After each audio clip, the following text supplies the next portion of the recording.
रात्रीचे किती वाजले दाखवते. 1:07 सगळं म्हसवड गाव झोपले आणि आमचा काय उद्योग चाललाय बघा. मस्तपैकी आम्ही इथं बाहेर खाट टाकली आहे आणि ते काय तारांचा पाऊस आज दिसणार आहे रात्री, त्याची तयारी चालू आहे. आणि एवढ्या थंडी गारठ्यात आम्ही मस्तपैकी रात्रभर इथं निरीक्षण करणार आहे की आम्हाला पण तारांचा पाऊस बघायला भेटले का नाही. बघा आपली मस्तपैकी अशी तयारी झाली. आता थंडी भरपूर आहे आणि आता आपण आपलं निरीक्षण चालू ठेवणार आहे सरळ वरती. पापणी सुद्धा पाडायची नाहीये, तुम्ही सुद्धा. सगळं गाव झोपलंय, एकदम शांतता आहे. धुकं किती आहे? 1:30 वाजत धुकं आलाय. धुकं किती आहे बघ की. हा, धुकं आणि लय हे जे म्हणून. तुम्हाला कॅमेऱ्यात दिसतंय ना, हे धुकं नाहीये बरं का. हे बघा इथं खाली आम्ही जुगाड केलाय. इथं मस्तपैकी आग पेटून ठेवलीये का तर गार लागू नये, थोडस छान वाटावं. आणि आता रात्रभर जागून आम्ही आकाशाकडे बघत बसणार आहे आणि बघूया आपल्याला तारांचा पाऊस दिसतोय का.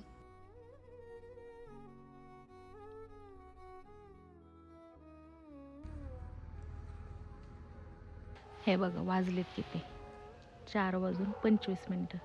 सकाळचे 4:30 आणि आपण आभाळात निरीक्षण करायला चालू केलेलं 1:30 वाजता एवढ्या थंडीत.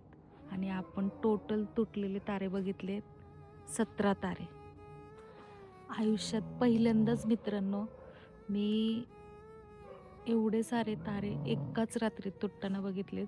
इतका सुंदर आणि अप्रतिम अनुभव म्हणजे मी आयुष्यात ही रात्र कधीच विसरू शकणार नाही. इतकं सुंदर, सगळीकडे शांतता आणि मस्तपैकी आकाशात अशा रीतीने आपण बघत बसायचं. तुम्हाला चंद्र दाखवते किती सुंदर दिसतोय बघा.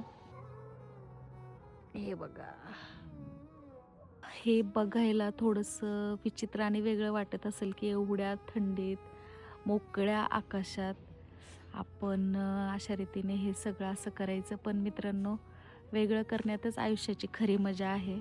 त्यामुळं तुम्ही पण असं एक्सपिरियन्स कधीतरी घेऊन बघा.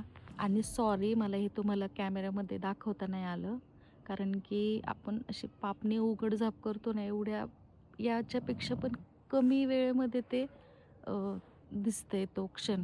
त्यामुळं हे फक्त आपण आपल्या डोळ्यानेच बघू शकतो. I can't explain. It was beautiful experience for me. Like करा, फॉलो करा.